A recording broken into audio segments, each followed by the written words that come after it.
Stress. Stress is an incredibly loaded topic. What I want to share with you today is what two key factors affect our stress the most and how to remove those two key factors. And I'm going to leave you with a powerful affirmation and tip at the end. Stress is really something that we all have. Do we really need the stress? Do we need to overcome it? Why is it important to overcome it? We all know that we don't want to be in a negative state, and stress often causes us to become in a negative state. And unfortunately, many of us carry that stress with us, tagging along other things throughout the day, other issues, and then it creates a stressful day. And then we become heavy in our feelings, heavy in our state. And unfortunately, it definitely impacts us in a negative way as well. But I want to share with you these two powerful key factors. Before I do that, I want to share with you ideas about who we are first. If I know who I am in this world, then I know what I should focus on and what I shouldn't focus on. And these two factors that I'm going to talk about definitely affect what we focus on. Okay. We know that in the life that we live, nothing goes on forever. The only thing that goes on forever is the mitzvot that we do. Is the good that we do in this world. It carries on with us forever into the next world. Some people find it really hard to live and truly invest in their growth and mitzvot because they compare themselves to past generations. Why do they compare themselves to past generations? Because of the horrific events that actually happened. How could Hashem enable such lives to happen, such a life to be lived, we say? But we have to understand that every single generation is attacked in a different way. In other words, we don't wonder why things happen in that generation and how do people live. God gave the tools that they needed to overcome challenges in their generation. We wouldn't be able to overcome them, and we weren't asked to. And the past generations wouldn't be able to overcome our challenges. Mashiach will come in our time because our generation is challenged in such a way that other generations find it so unfathomable. But we are told that our Mashiach will come in our time. So our generation is not necessarily easy. We have a different type of Yetzer Hara. But we shouldn't dwell on thoughts such as, oh, how could Hashem enable the Holocaust to happen, right? Or during Tsar Nikolai's time, how is it that kids were just taken off the streets and then thrown out after being used for 30 and 40 years to serve them and abused and just thrown out to the streets again? How could Hashem let that happen? And we wonder, how could people live at that time? We weren't asked to understand. So let's not create that stress in our own head. And how could Hashem just enable such bad things to happen? Maybe bad things will happen to me as well. So let's not dwell on those thoughts. Our sources say that when Mashiach comes, the Yetzer Hara, the evil inclination, the evil angel that we all have, will be destroyed in front of our eyes. Meaning your evil inclination, my evil inclination, it will be destroyed in front of our eyes. And depending on if you are a tzaddik, a righteous person, or you are a rasha, an evil person, the Yetzer Hara is going to look different. In other words, when the tzaddik, the righteous person, looks at the Yetzer Hara, it's going to look at it as though it's a mountain and see, wow, look at the mountains that I've climbed in my life. Look how dangerous it looked. Look how unsafe it looked. And I overcame these challenges despite the confusion, despite the danger. Look what I overcame. And remember, a tzaddik is not someone who is perfect. A righteous person is not always doing the right thing. A righteous person is someone who gets up after each fall, who learns from their mistakes, who does teshuvah, who is always aware of themselves and is striving to do the right thing. That is a tzaddik. Evil people will see the Yetzer Hara as a hair. How can you confuse a hair and a mountain? A hair because they're going to see, what was my problem? Why did I take this life so seriously? Why was I wasting my time? Why didn't I see this challenge as an opportunity for growth? Why didn't I see this person as an opportunity for growth? Why did I try to escape my problems and live in resentment and anger and blame? That is the difference between evil people and tzaddikim, the Rishaim and the tzaddikim.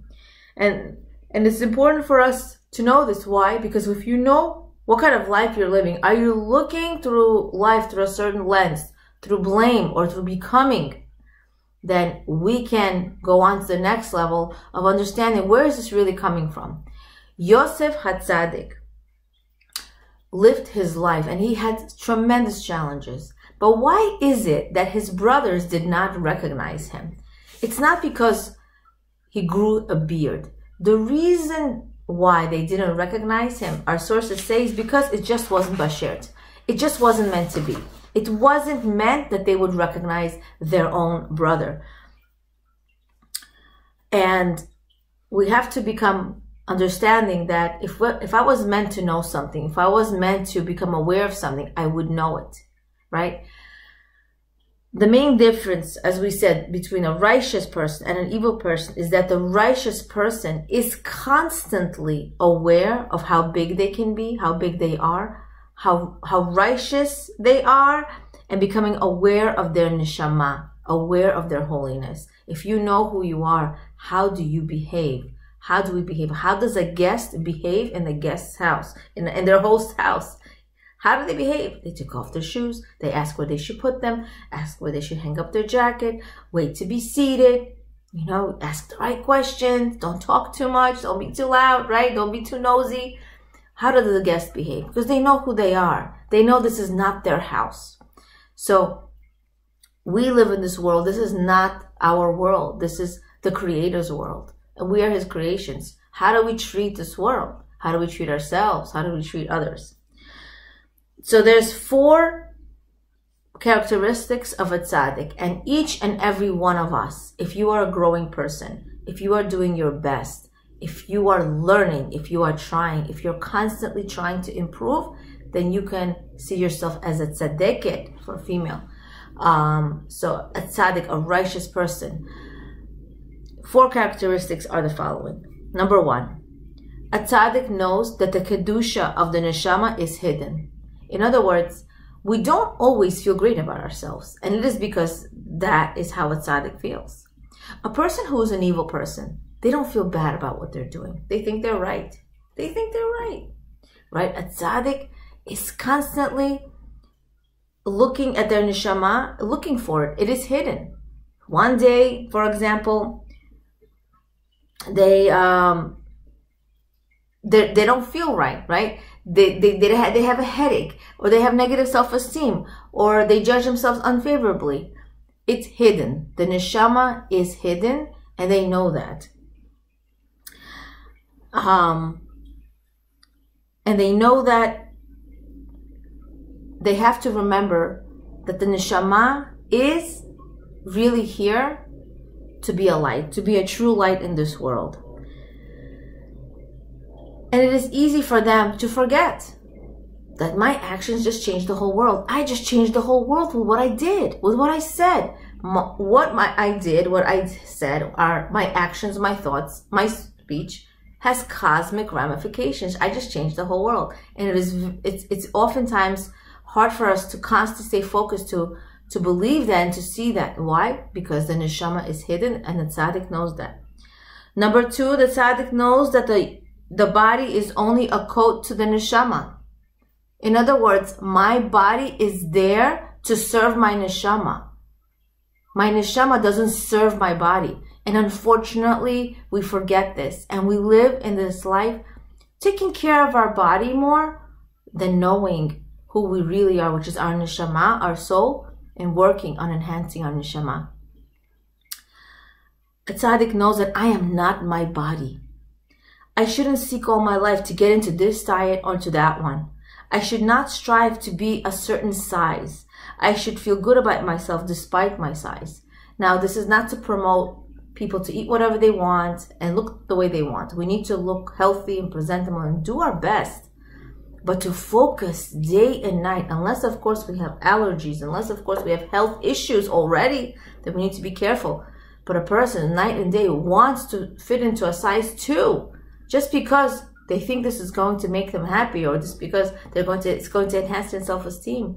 No. It's just something temporary. And once that weight is gained, it's going to be something else, right? So the neshama only gets bigger and greater. It doesn't reduce. The body is there to serve my neshama. I'm here to take care of my body, to dress it, to look dignified in order for me to serve Hashem. And a tzaddik knows that. Number 3, a tzaddik takes life very, very seriously. Even when I don't feel like it, my actions, my thought, and my speech impact the whole world. Everything that I do affects the world, has cosmic ramifications.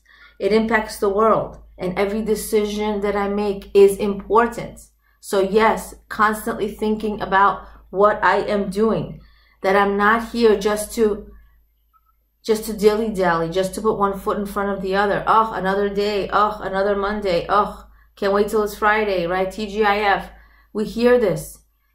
We live in this world where rest is constantly seems to be in. Doing nothing is really in. And that is the Yetzer Hara telling us, the less you do, the happier your life. Which is not true. We take our life very seriously. That we're here to produce, to become, to grow. Number 4, lives their lives. A tzaddik lives their lives while keeping in mind that one day will be their last.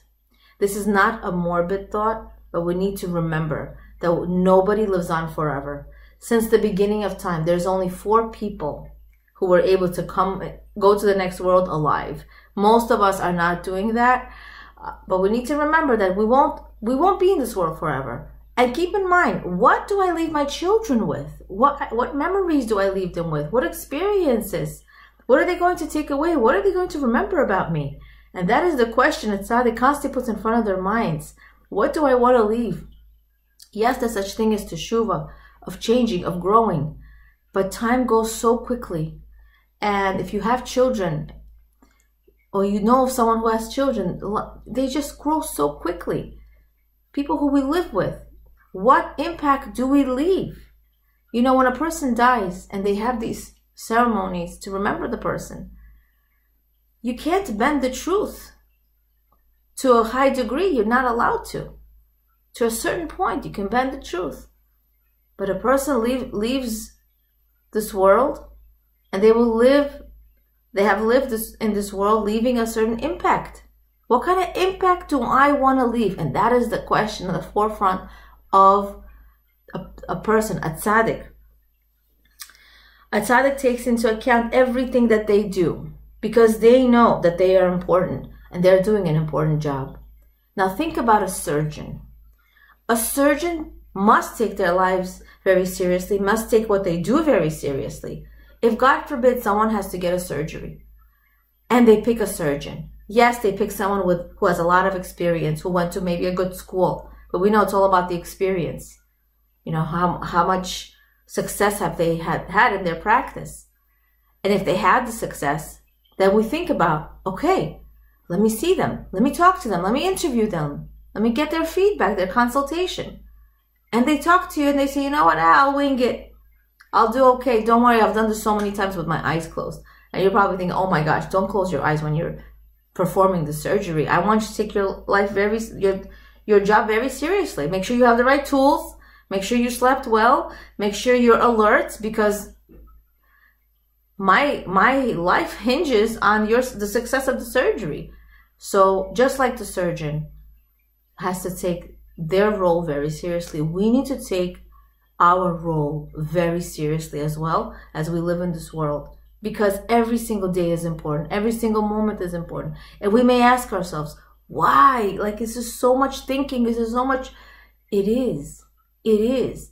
But it's also living a happier existence, the true existence, because we will answer for everything that we do one day we will. So,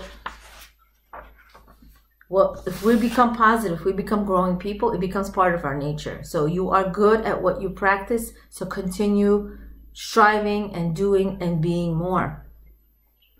So just like we said, your existence and physical health hinges on the performance of the doctor.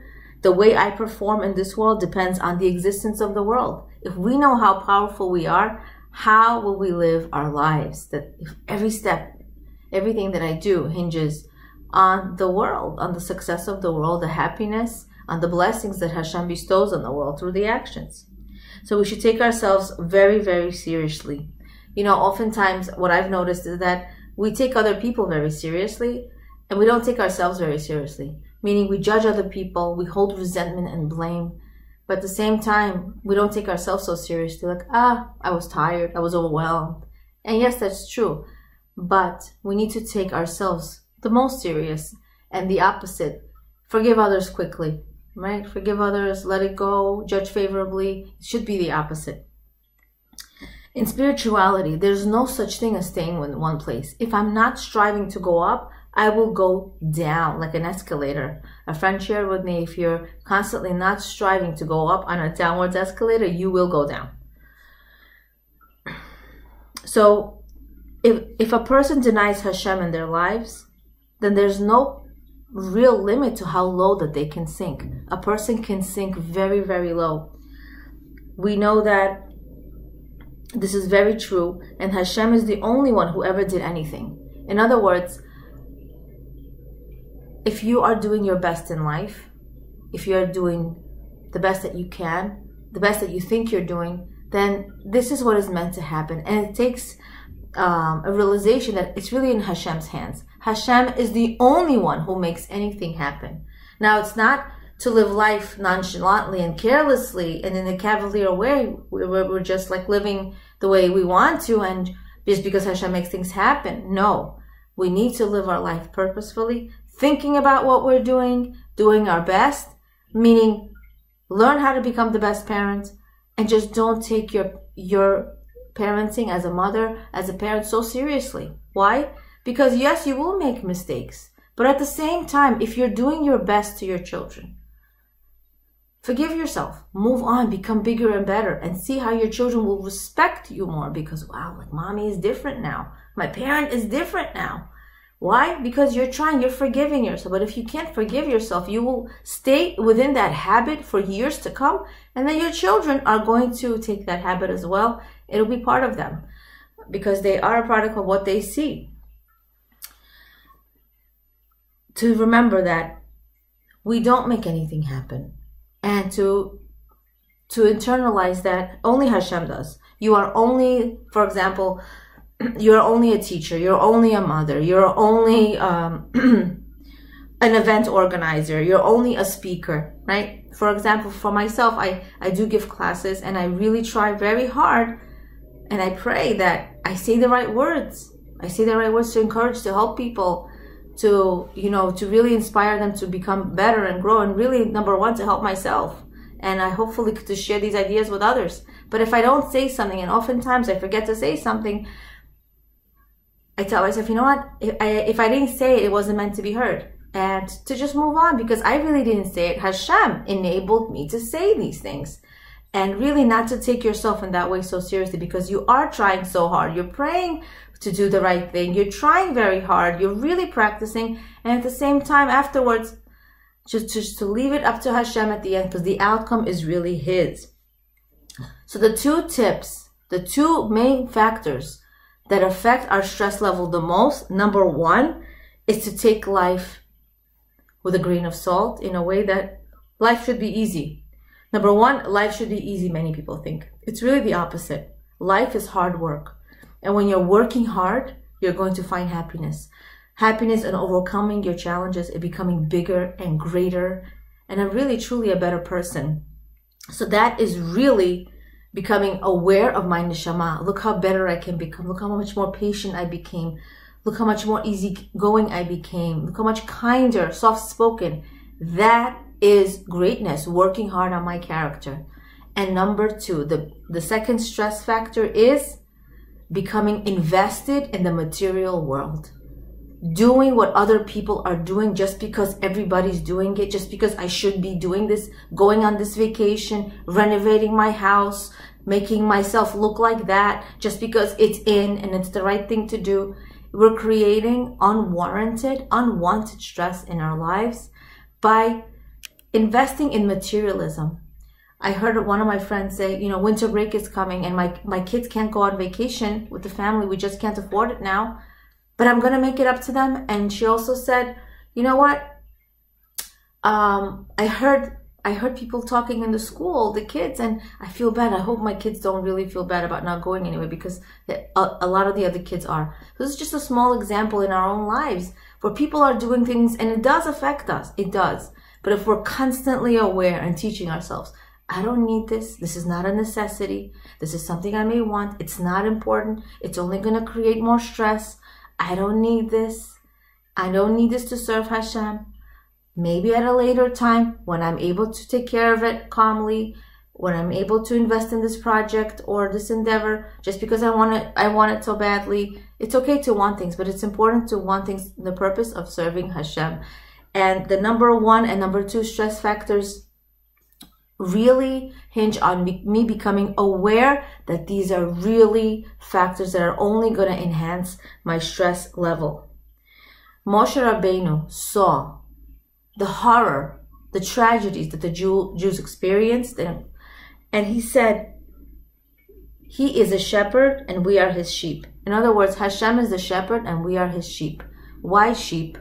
Sheep are not necessarily smart animals. They trust their shepherd, they're very loyal, but they're not so smart.